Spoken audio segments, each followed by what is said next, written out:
our first presentation on the second day of Capstone presentations is by Jill Tetirick, and the title of her paper, as you can see, is Russia's Northern Sea Route, an expensive non-starter with no question mark. No question mark whatsoever. Thank you, Dr. Stent. Thank you all for coming and seeing my presentation. I started research on the Arctic because it seemed like a very current topic, a lot of exciting things happening in the Arctic, and after some preliminary research, I decided to focus on shipping in the Arctic because while there's a lot of literature on energy and a lot of literature on ecological problems in the Arctic, everyone seemed to just be assuming that there would be a huge shipping boom in the Arctic without really going into an analysis of probability of that happening in depth, and that's what I wanted to do with my paper. So my research question, which has undergone a number of permutations throughout my research, but I finally settled on this wording: what is Russia doing to develop shipping infrastructure along the NSR, and are these investments warranted given probable ship volumes? So in my paper and in my presentation today, I try to lay out the significance of the Arctic in Russia's vision for its future, what Russia is doing to build up the Arctic to support the Northern Sea Route or the NSR, and whether large volumes of ship traffic are actually likely to materialize. Just to give you an idea, this is a map of the Northern Sea Route. The green line represents the Northern Sea Route. The blue is the Northwest Passage in Canada. The red dotted line represents the average ice extent during the summer over the past 10 years, 10 years prior to 2011 when this map was made, I apologize, 1979 to 2000. And then the white area is the 2011 summer ice extent, so it's decreased quite dramatically. In terms of the significance of the Arctic, a U.S. geological survey that came out several years ago predicted that up to 25% of the world's untapped hydrocarbon reserves are in the Arctic. And because Russia borders almost half of the Arctic Circle, it stands to gain a great deal from these kind of hydrocarbon reserves. Furthermore, there are mines and deposits of palladium, gold, copper, heavy metals that Russia could also benefit from. Furthermore, the U.S. Energy Information Administration released a report in 2011 which predicts oil prices of up to $125 a barrel by 2035. And just to give you an idea, last week when I checked oil prices, they seem to be around $100 a barrel, so that's a huge increase, and Russia would very much like to take advantage of it. However, Russia's onshore Soviet-era oil fields are starting to decline in output. They were developed 50 or 60 years ago, and they have reached their peak production. So, and what's happening at the same time as these older fields are starting to decrease is that climate change is opening up the Arctic. The ice is receding and making many seabed hydrocarbon reserves much more accessible, and furthermore lengthening the shipping season and making the Russian government think, hey, maybe we could revitalize our northern regions by encouraging container shipping and ship traffic as well as hydrocarbon extraction in the Arctic. However, the Russian government needs to start developing the Arctic soon in order to have it producing enough to maintain production levels as the Soviet era deposits drastically decline. Putin has said that he wants to turn the Arctic into Russia's main resource base by 2020. However, there's still a lot to do. The existing infrastructure that was built in the Soviet era has deteriorated a great deal. The infrastructure, communication, support networks are down. The population has decreased dramatically, and the economy in the north is very stagnant. So the Russian government wants to use the Northern Sea Route to expand trade and revitalize its northern regions. Some of the reasons that everyone is so excited about the Northern Sea Route are that it's 1/3 shorter than traditional routes such as the Suez Canal from Rotterdam to Yokohama, and this shorter distance can cut transit time by up to 3 weeks. The shortest transit of the Northern Sea Route was done by a ship in 2011 in 8 days. And furthermore, there are no pirates in the Arctic, which is very encouraging for shippers that have to deal with pirates and have to hire military escorts in the Indian Ocean if they're taking the Suez Canal. In 2012, the Northern Sea Route processed 1.4 million tons of cargo, This was up by 200,000 tons from the 2011 levels, and included 45 ships, which was a huge increase from 2010 when only 8 ships transited the Northern Sea route. The Russian government has predicted up to 40 million tons of cargo per year by 2020.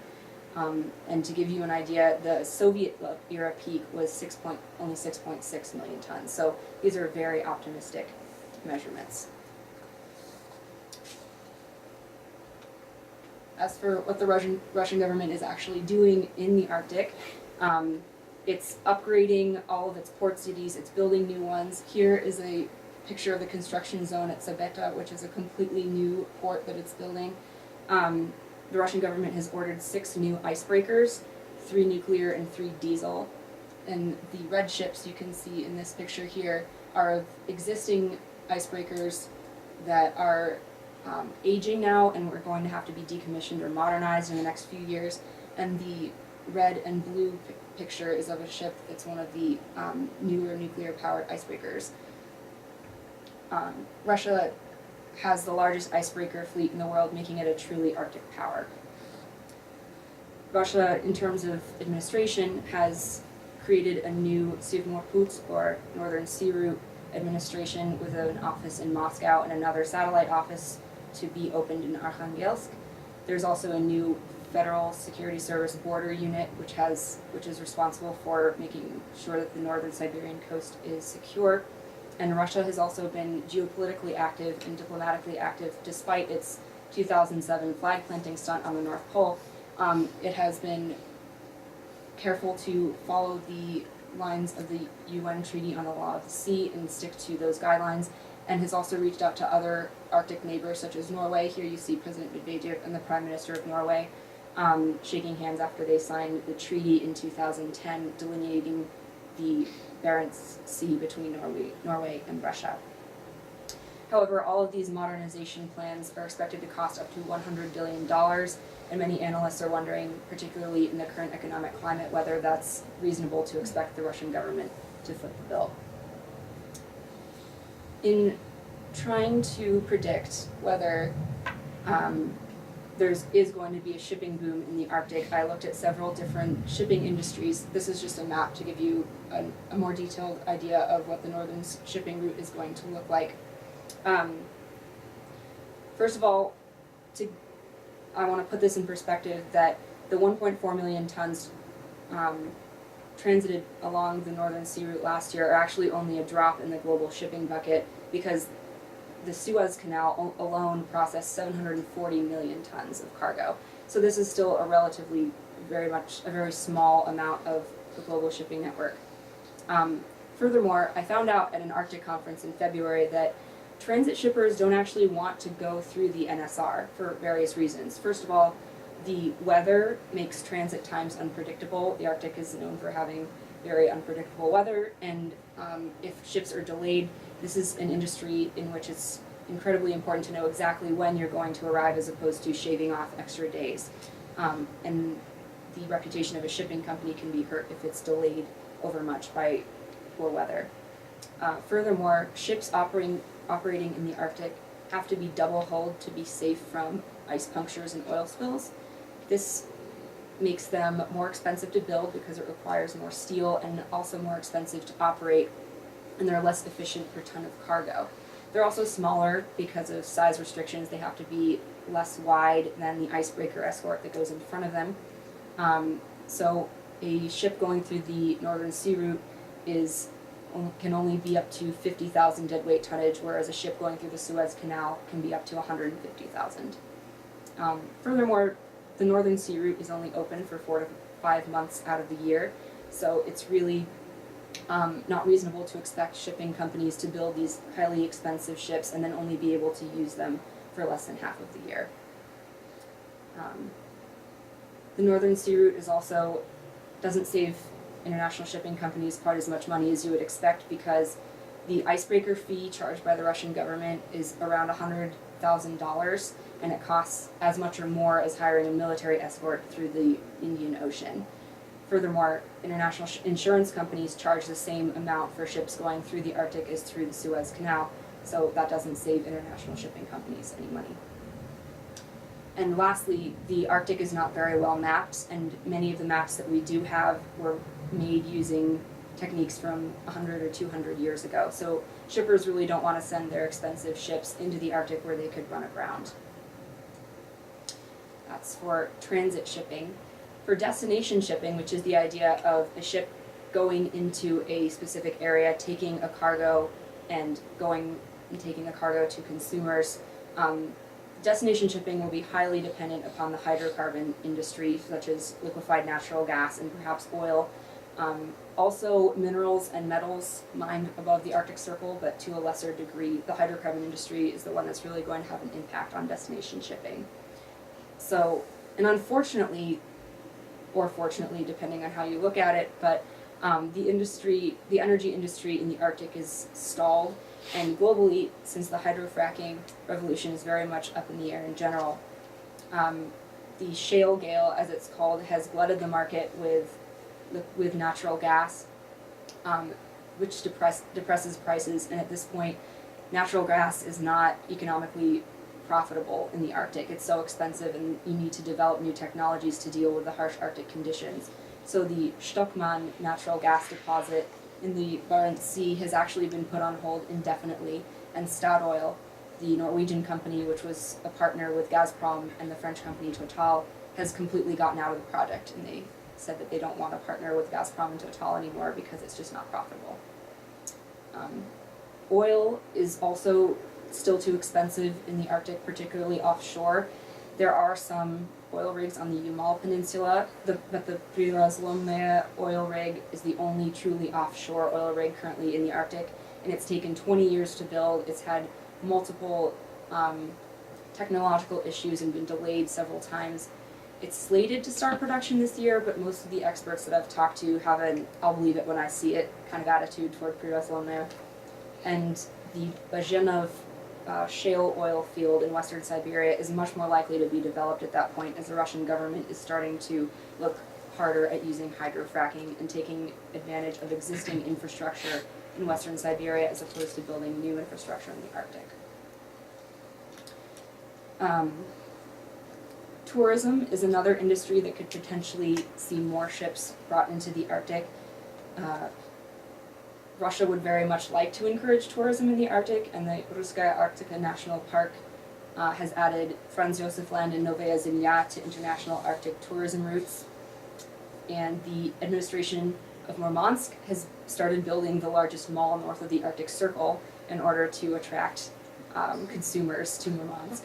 However, tour boats, in the opinions of most experts that I've spoken with, are a disaster waiting to happen because they often travel alone. Usually they don't bother to hire an icebreaker escort, and because they're not covered under the International Maritime Organization Polar Code, they are not double-hulled. So it's a very real possibility that we would see a reenactment of the Titanic in a couple of years, unfortunately. The fishing industry is another aspect of activity in the Arctic that could see a boom, because fish schools will want to move north into the Arctic as the ice melts and the waters warm. And of course fishermen will follow them. However, fishing vessels are also not covered by the IMO Polar Code, and they could pose a problem as poachers and smugglers come in and start poaching on the schools of fish in the Arctic. So this is another security concern for Russia that they'll have to deal with. There are several developments or alternative routes that could take cargo away from the Northern Sea route. First of all, pipelines. There's already a pipeline that goes from the Yamal Peninsula to the Western European gas network. And if Russia decides to invest more in pipelines, then that would mean fewer tankers going into the Arctic for liquefied natural gas shipments. Another issue is a possibility of a transcontinental railway, either built by China or perhaps Russia's Ministry of Transportation, which has brought it up in development plans for the future. One of the representatives of shipping companies at the Arctic conference, which I attended in February, said that transcontinental railways in North America actually pose a significant challenge, a significant competition to the Northwest Passage. And another other form of technology, which was cited by the head of a major international shipping company that could, in his words, render the global shipping business obsolete, is 3D printing. Because he was saying that if you can send a 3D blueprint of something to a factory across the world and they can produce it there on their printer, then there's no reason to put these parts on a ship and take them that way to another continent. And he actually compared it to how he said that it could have a similar impact on the shipping industry as container shipping did 20 or 30 years ago. Lastly, even though climate change and the ice melt is actually opening up the Arctic at the moment, it could take ships away from the northern sea route because some experts have recently come out with a study that has predicted that the Arctic would be free of ice as early as 2050 or 2030. In this case, ships would transit the Arctic straight across the North Pole, which is 20% shorter than the northern sea route, and they wouldn't take advantage of any Russian infrastructure whatsoever. In which case, all of the Russian investments would be pointless, and Russia wouldn't see the benefits of the Arctic opening up at all. So, in conclusion, I state that the Russian government is only just starting to realize that the northern sea route does not warrant the enormous investments it's currently receiving or is slated to receive. The northern sea route is unlikely to become the key leg of the international shipping network that the Kremlin wants, and the Arctic will remain underdeveloped as Moscow loses interest in it due to changes in the energy industry and to shipping companies' lack of enthusiasm. Thank So, you. Thank you very much. Back in Polar Bear, we did say in class that if someone was really entrepreneurial, we could send Carnival Cruise Lines to the Arctic, and I'm sure they'd have a great time. Let me just ask you the first question. So, I think you make a convincing case for the fact that this northern shipping route doesn't make economic sense. Russia, of course, has a complicated and a rather long Arctic strategy, which I know you discuss in your paper. So, even if this part of it isn't going to work so well, how does that affect the rest, or how could that affect the rest of Russia's kind of Arctic strategy? Because there's obviously the resources and everything else. Right, there are the resources, and Russia is going, I think, to continue to use, at least to extract minerals and metals from the Arctic, and certainly is going to keep building up infrastructure and border security, rescue service, etc., simply because the Arctic, it used to be protected by ice and now it's not. However, I think that because the hydrocarbon and energy extraction industry in the Arctic is currently stalled, that's really what the Russian government was excited about. And the northern shipping route, while they were thinking, oh, we'll bring all this transit shipping and container ships into the Arctic and it will encourage trade and will be the new link between Asia and Western Europe. I think that the northern sea route was only a secondary aspect of the Arctic as far as the Russian government is concerned. So we'll just have to see where the energy industry goes in the Arctic. I think it's really just dependent upon that, how much attention the Kremlin pays to it. Yes. I really appreciate this update, and I've got a question that I think you've heard me ask in conferences before. I'm always concerned about the human aspects of building infrastructure in the Arctic. And you mentioned a new port that's already there. So my question is a kind of reality check on what's going on so far with all of this investment in terms of what they have committed to. In other words, the port that you mentioned, plus a few other places that I understand are being built up, for instance, Tixi. So what have you learned? And I'm really genuinely wanting to know an update about what else has been committed that they have trouble backing down from now that they're in the midst of an infrastructure debate. I know that Russia has certainly been paying more attention to, they have acknowledged, especially at the Arctic Conference, the need to include indigenous peoples groups, for example, although the Russian indigenous peoples are less vocal than, say, those in Denmark and Canada. Russia has also been responding to environmental protests, such as, even though the Kremlin is not interested in stopping hydrocarbon development in the Arctic, Putin himself has actually gotten involved in ordered cleanups of, for instance, dumping sites that were in the Arctic. So I think, and Russia has also started building roads from, say, Finland into Russia that had deteriorated, and talked about revitalizing support networks. And part of the reason they wanted to build up the Northern Sea Route was to restore the shipments of supplies to a lot of the more remote settlements in Siberia, and to encourage economic growth from the waterways such as the Ob River that, you know, have mining or timber and ship their products out toward the Arctic Ocean and are taken from there. So at this point, I would say my paper, unfortunately, I didn't have space to go into a lot of the human aspect, but I think that the Kremlin is doing some things on the surface and trying to cover up, you know, address the ecological issues and things like that, and also support the people in the north. But if the northern shipping route and the hydrocarbon industries don't develop, I don't see the Arctic really flourishing in any meaningful way from what it is now. Yeah. Quick question. You mentioned, it seems to suggest that since, I guess, the Northern Sea was not going to be what Russia expected it was going to be, and a few years ago there was a lot of concern that the Arctic would become a new geopolitical competition in where we would see a large military development. But it seems to suggest that that was not going to be meaningful. Russia is not going to continue to invest in military infrastructure in the Arctic. Did you look at that at all? I addressed it, as I was mostly focused on the shipping, but of course the military aspect is something that's also very interesting. And Russia has ordered new nuclear-powered icebreakers, and they have resumed flights over the Arctic, and they've had some close shaves with Canadian and American Air Force patrols. However, Russia has repeatedly stated that it does not, in fact, want a military buildup in the Arctic, and it has backed up what it said, even though its stunt in 2007 of just apparently claiming the North Pole for itself got a lot of people up in arms. Since then, Russia has been very careful to pursue its claims through the United Nations. It certainly doesn't want NATO involved, and it doesn't want any non-Arctic states to be sitting on the Arctic Council.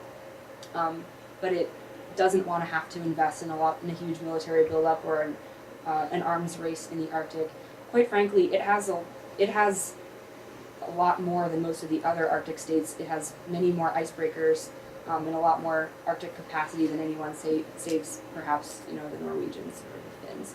So Russia doesn't need to be particularly worried, except for the fact that the United States still refuses to acknowledge the Northern Sea Route as an internal waterway, which the Arctic claims, and I think that adds a lot to Russia's insecurity.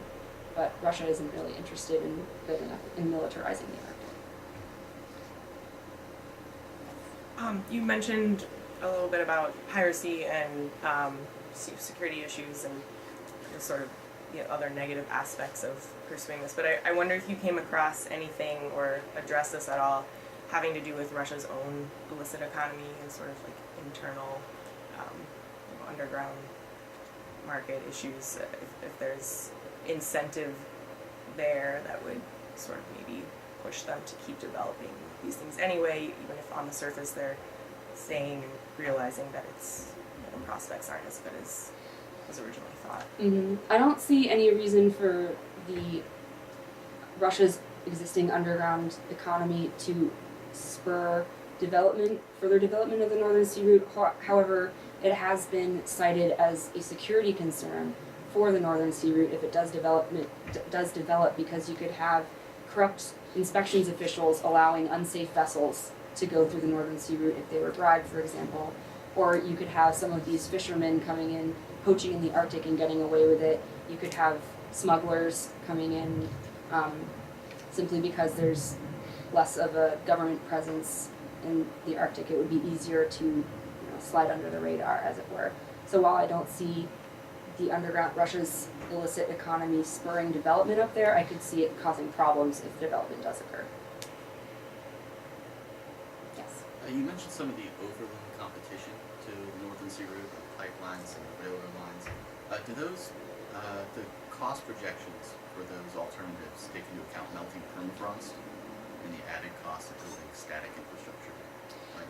Yeah, I was trying not to go deeply into the energy industry in my paper because it's touched upon by many other people, but that would be definitely a concern.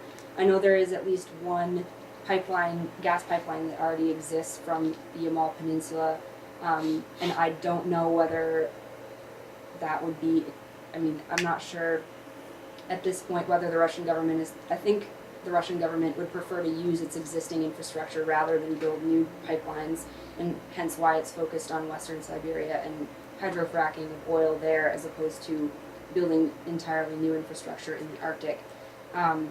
As for a transcontinental railway, that would be hugely expensive, and it seems at this point that that's very far off in the future, even though the Russian Ministry of Transportation did mention it in a development document, and it also seems like something more along the lines of what the Chinese would do, just go into Central Asia and build an enormous railroad, but it's still very far off in the future.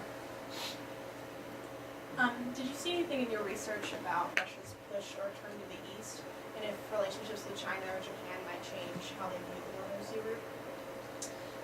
Route? Russia certainly, last year there were several shipments of iron ore to China from Murmansk, so Russia would very much like to increase trade, especially with China, because China's so resource hungry and Russia has plenty of resources at the moment. However, most of the people I've talked to about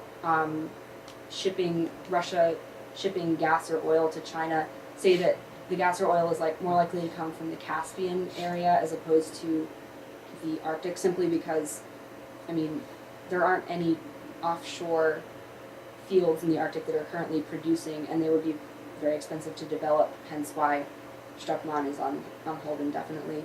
But Russia did recently sign an agreement with China when the Chinese president, I believe, went and visited Moscow, and they admitted the Chinese petroleum company and made agreements to develop Arctic fields and explore Arctic fields with them. So I think Russia would very much like Chinese partnership, but it's still entirely against the idea of China trying to get in and sit in on the Arctic Council. It really doesn't want that. Yeah, that was my question. I'm talking about non-NATO powers, right? Because China's now saying, we're an Arctic power. You know, it stretches the mind a little bit, but I'm assuming so. The Russians don't want China in those waters, right? They would be more than happy to have Chinese help and money developing further infrastructure, and they would be very happy to sell their resources to China, but they don't want China having any meaningful say in the governance of the Arctic. Questions, comments? Thank you very